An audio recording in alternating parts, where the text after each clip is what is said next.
Delighted to say that on the line now we are joined by legendary boxing promoter Frank Warren. Frank, good evening and thanks for coming on the show. Good evening, how are you? Frank, we're very well indeed. We'll talk about Joe Frazier as a boxer in a couple of seconds' time, but the first thing that occurred to me when I heard tragically of his death were the shocking circumstances in which Joe Frazier died. I knew that boxers sometimes ended up in poverty in the 30s and the 40s. Sad to see it still happening in this modern day and age, Frank. Well, you know, that's nothing to do with boxing. You know, he made investments outside the ring, and it's well documented some of those investments weren't so good. He had a bad accident a few years ago. We were hit by a car. And, you know, that happens in life. Some boxers do well. Some, unfortunately, you know, are unwise with some of their investments. A lot like footballers. I can think of a lot of good footballers over the years.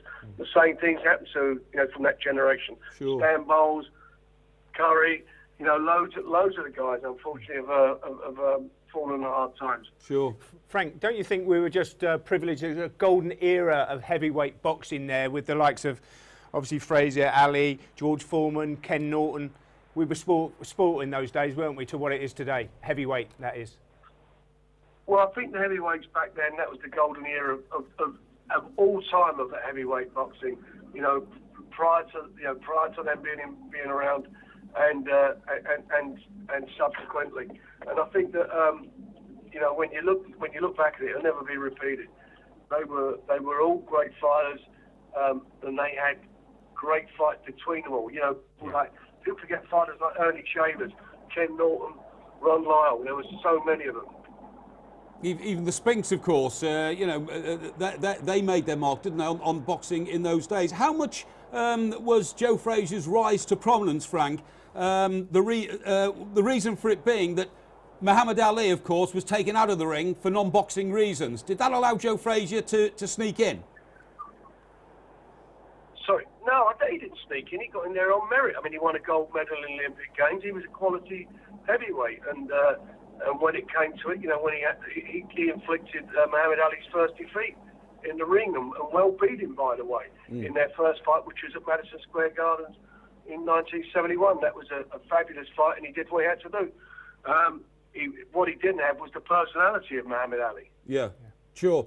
When he fought Muhammad, he was coming back, wasn't he, from that extended leave from the ring. And did Ali was he just not fit enough to face Joe Frazier in that great fight at Madison Square Garden you've just spoken about?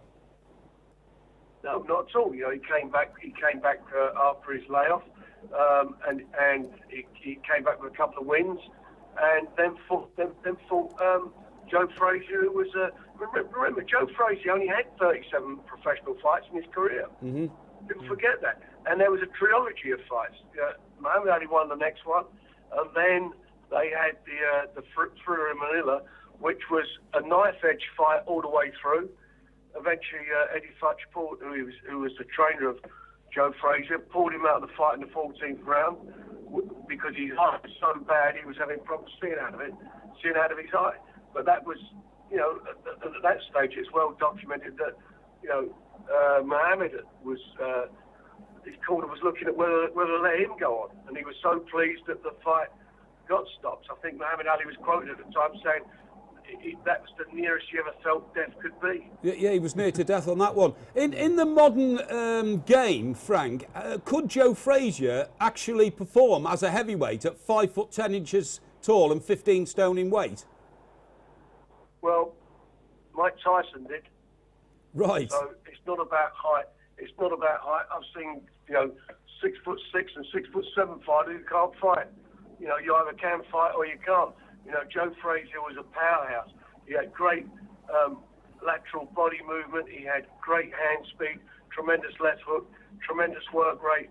And if he was boxing today, I would fancy him to beat either of the Klitschko's. Golly, that's incredible. And Frank, there's conflicting stories today about whether or not Ali and Joe Frazier had reconciled themselves to, you know, what you might call friendship towards the end of their careers, or whether there was still tremendous bitterness upon Joe Frazier's behalf because of the way Ali baited him before their fights.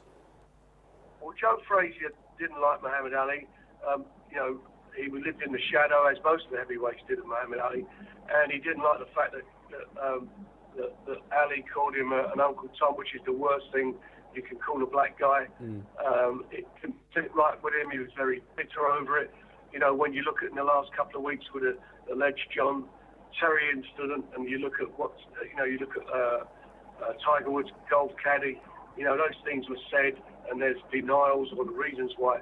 When Muhammad Ali said that to Joe Frazier, it was up front, in his face, at press conferences, on TV, and it really did affect him, and there was a lot of hatred there, and resentment from Joe Frazier. I remember back in sort of late 80s, they came over to him and George Foreman, and Ali came over to launch a video called the Champions, and I hosted the press conference for him, and you could see that Joe just did not even want to be in the same room as Muhammad Ali. Right. He just did not like him. God, that's amazing. How should we all remember him, Frank? What would be the best way to remember him as a great fighter? He was part of he was an icon in an iconic era of heavyweight boxing that will never ever be repeated. Historical moments, historical fights. He should remember as going down as being probably involved in the greatest heavyweight fight of all time, and he inflicted a loss on the greatest heavyweight of all time, and is up there with the best. That's incredible. Frank, thank you ever so much for giving us your time tonight. Wonderful tribute there to Joe Frazier. Thank you very much indeed. Frank Warren, himself a legend in the boxing promotion world. I mean.